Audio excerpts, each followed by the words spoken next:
this section of our notes focuses now on the epistles or the letters. The reading for the Zondervan Handbook of the Bible is pages 670 to 680.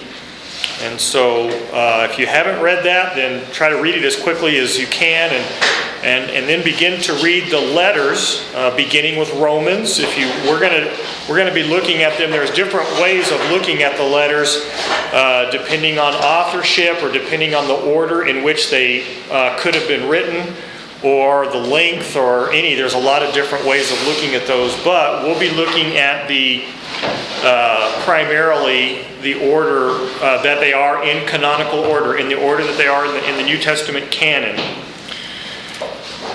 And again, one thing that we focus more on in academic class than perhaps in other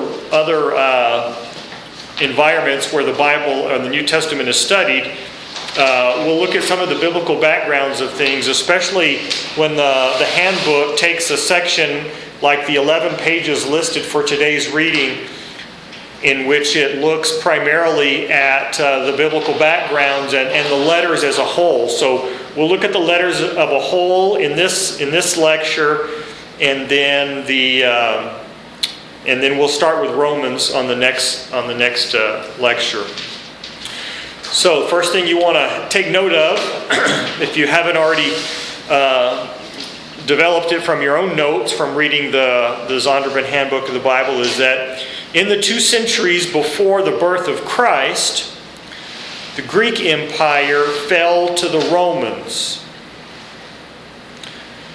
Because Greeks and Romans are both, these large powers, that Judaism was kind of a smaller fish in the pond compared to these large and powerful political entities in the time before the New Testament and coming up to the New Testament, that sometimes people just, if you don't know history very well, like I confess I'm not a great student of history. It's interesting to me, but I have not put as much time into it as many others have. And so, we can make some pretty blatant mistakes, and sometimes people have talked about Greeks and Romans as they were all the same things. They're just those big powers that kind of oppressed and pushed around the Jewish people and then later the Christians. But in fact, they are separate empires, and the Greek Empire fell to the Romans. Romans, of course, centered in Rome with Greece. Greek, you look at places like Athens in terms of a place of primary significance. So during the birth of Christ and then the birth of the New Testament church and Christianity, Romans were the primary ones in charge, but we still see a lot of influences of Greek, like the Greek language and so forth, as opposed to Latin or those things that might be associated a little bit more with Rome and the Roman Empire. Second note has to do with transportation at the time, and travel specifically. Roman roads and the Roman peace. Some movies you'll hear refer to, everything is translated, and then they'll come to a phrase where they'll talk about the Pax Romana, the Roman peace. It's a very common phrase that you might hear at times in history classes and other, Western civilization classes, things like that, in reference to the peace that Rome was peace that Rome was able to, extend.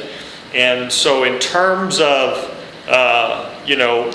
Vikings, there's a new series coming out on Vikings, and sometimes an interest in some of the pirates, of course, are always of a big interest. But the Romans were able to establish something in terms of a peace that enabled people to travel more and so forth, quite extensive. So my note, sorry, I keep chasing rabbits. Roman roads and the Roman peace enabled Paul and his companions to travel in safety. Roman roads and Roman peace enabled Paul and his companions to travel in safety. And so we read about that in the book of Acts. And as we transition to the epistles, again, how were these letters delivered? Well, there was a lot of travel in that time. And even though they didn't have the travel conveniences, obviously, that we have, just as we don't have the travel conveniences perhaps that our descendants will have, but nonetheless, especially compared to the times prior to this New Testament era, the Roman roads and the Roman peace enabled Paul and his companions to travel in safety. There are still many Roman roads that are in existence. Not many of them not used, of course, and that's why they're preserved and why the stones that were brought in and laid in such a way that people were able to travel. There were many times and seasons or ages in which people could only travel during certain seasons because the roads did not permit them to travel in a rainy season, because they just couldn't. They were just too many areas that were impassable because of the rain, especially if you were trying to carry a significant amount or travel a significant distance. So the Roman roads were quite an advancement, and the level of travel increased a lot, and the Roman peace enabled them. There, of course, was still some robbery and things like that, but people were safer in terms of their travel than in previous times. Now, the communication, what made the communication possible was what you want to call Koine Greek. Koine is spelled K-O-I-N-E.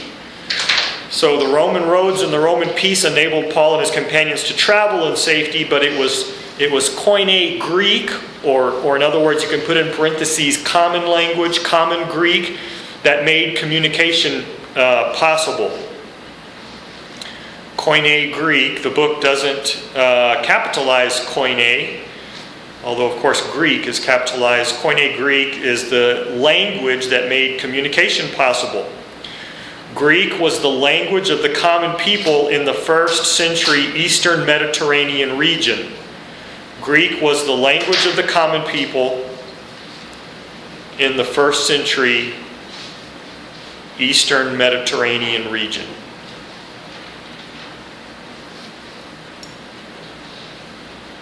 References to the Greek language and the transportation and communication references in the handbook on page 670, 671, 674. Now, when we talk about Paul, the discussion and the letters that he wrote, and we've already talked about it in Acts some, but Roman citizenship is something that will be discussed. And the area of interest for us in terms of New Testament background and history is east of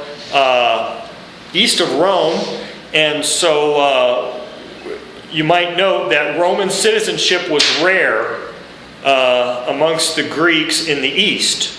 Roman citizenship was rare amongst the Greek citizens of the east, at least in the 1st century A.D.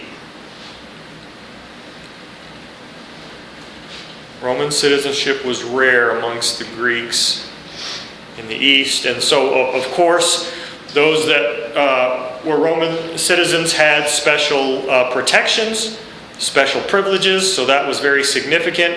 And even though Rome, the Roman Empire, overthrew the Greek Empire,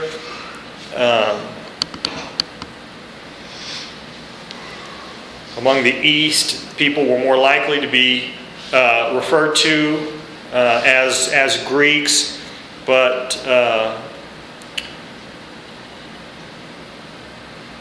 Roman citizenship was still sometimes factored into sociological evaluations or the events that we read about historically, but not everyone, was considered Roman citizens just because the Roman Empire ruled over them. Okay,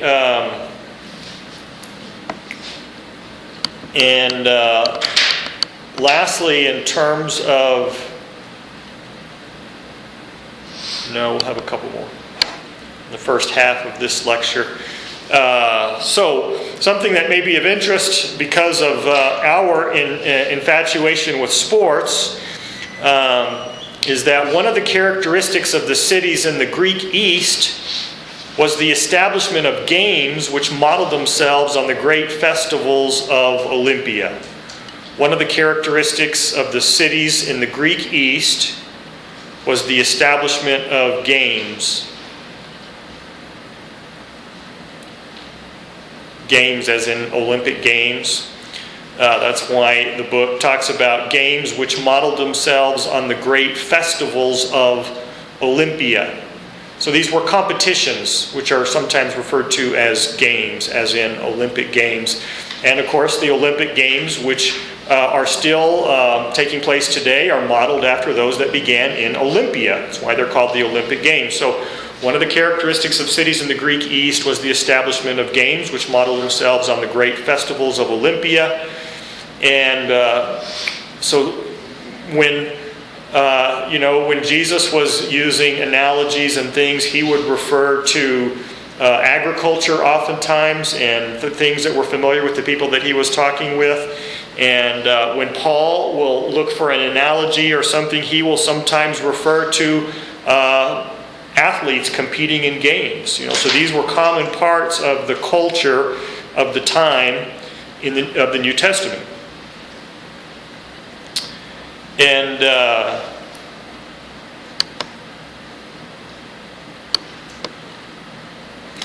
the last note for the first half of this particular lecture, we'll take a little break and pause, is this. Each city of the Roman Empire had a wide range of cults. We've referred to that already. We noticed it in the book of Acts, and we need to keep that in mind as we look at the letters. Each city of the Roman Empire, including the Greek East, which is our area of interest, as I've said, each city of the Roman Empire had a wide range of cults. But one of the unifying cults of the Eastern Roman Empire was the worship of the Roman emperor.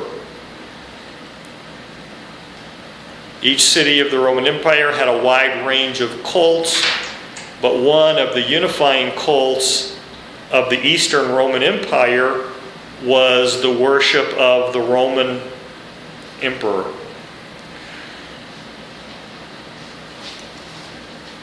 The way that most people understand faith and belief and religious practices today indicates that there's primarily exclusivity. It doesn't make a lot of sense for us to think of someone who is in modern terms a Christian and also a Muslim and also a Buddhist. And they just practice all of those.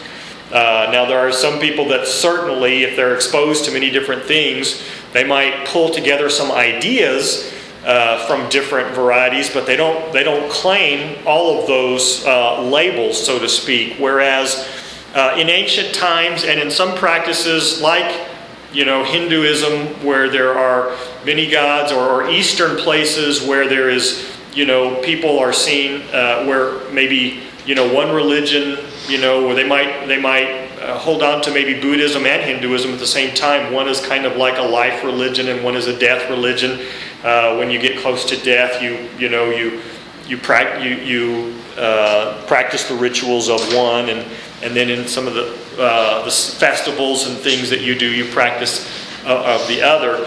Well, that's a little bit closer to what it is like in some of these cities that we'll be just talking about when we're talking about the letters of the New Testament, in that there's a lot of gods, there's a lot of